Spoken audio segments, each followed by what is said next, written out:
Dans la Kabbale, le corps représente la structure même du nom divin.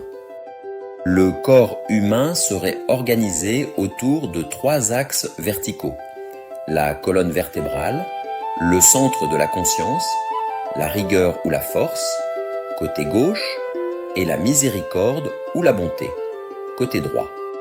Sur ces axes reposent 3 triangles symboliques: tête, cœur et bas-ventre. Elles correspondent à 3 niveaux de l'être: spirituel, affectif, archaïque. Dans la lecture de Susanel, le nom de Yahvé s'inscrit dans les 3 axes verticaux du corps: Yod au sommet, les 2 et dans les pôles latéraux, et le Vav au centre comme colonne de jonction entre le haut et le bas. Ainsi, le Verbe s'est fait chair et il a habité parmi nous. Jean 1, 14. De ce dédoublement naît ensuite un premier ternaire cosmique, car l'unité, dans ses 2 pôles opposés, engendre la vie. Le premier ternaire fut égyptien, Thème, le principe caché, Ra, la manifestation, et Képri, la puissance de la transformation, le scarabée tenant le disque solaire, celui qui fait passer l'esprit de l'état latent à l'état d'émergence. Autrement dit, la Trinité, associée au masculin, ne décrit pas encore la création matérielle. Elle exprime la vie en préparation, la dynamique qui s'organise avant d'entrer dans la forme. Dans la pensée égyptienne, c'est la limite du corps qui ouvre paradoxalement l'espace d'expression de l'esprit. Ainsi, la création ne s'arrête pas au ternaire, ni au seul champ des perceptions. Le ternaire, c'est le domaine de la spiritualité, des rites, des théologies, des symboles.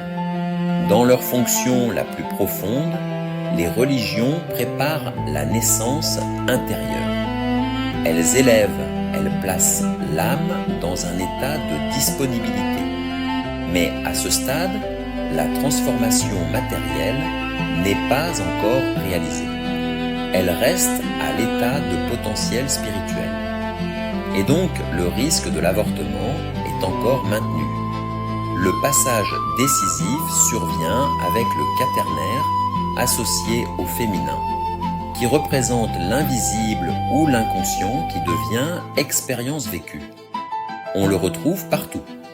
Les 4 fils d'Horus, les 4 vases canopes, les 4 points cardinaux, la base carrée des pyramides. Dans la Kabbale, le tétragramme ou le nom de Dieu inscrit dans l'homme signifie « le ternaire spirituel s'accomplit dans la matière ». Psychologiquement, cela signifie quelque chose de très concret.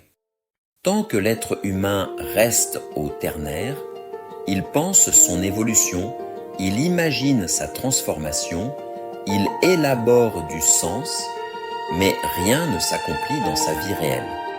Sa guérison reste théorique, projetée. Le passage au quaternaire implique au contraire la plongée dans la limite, la matière, le corps, l'ombre, le conflit intérieur, et c'est normal. C'est là que surgit le facteur X, une force qui agit derrière le moi, dans le dos, dans l'inconscient, là où l'être découvre qu'il n'est pas maître de tout. Supprimer le mal-être est un réflexe qui protège le moi contre ce qui le dépasse. Car maturation et guérison ne naissent que d'une auto-observation sans pathologisation, ouverte à l'inconnu. Quand ce passage ne se fait pas, l'avortement spirituel est une réalité vécue. L'esprit reste en gestation, douloureux et retenu, sans jamais naître. Dans la prochaine vidéo, nous entrerons dans ce moment délicat, ce moment où l'esprit cherche à passer du ternaire au quaternaire. C'est l'instant fragile de la nuque, lorsque l'axe entre tête et cœur tente de se remettre en mouvement. Dans la tradition égyptienne, cette zone appartient à Isis, qui conduit le passage du ternaire au quaternaire et fait descendre l'élan de l'esprit dans la matière.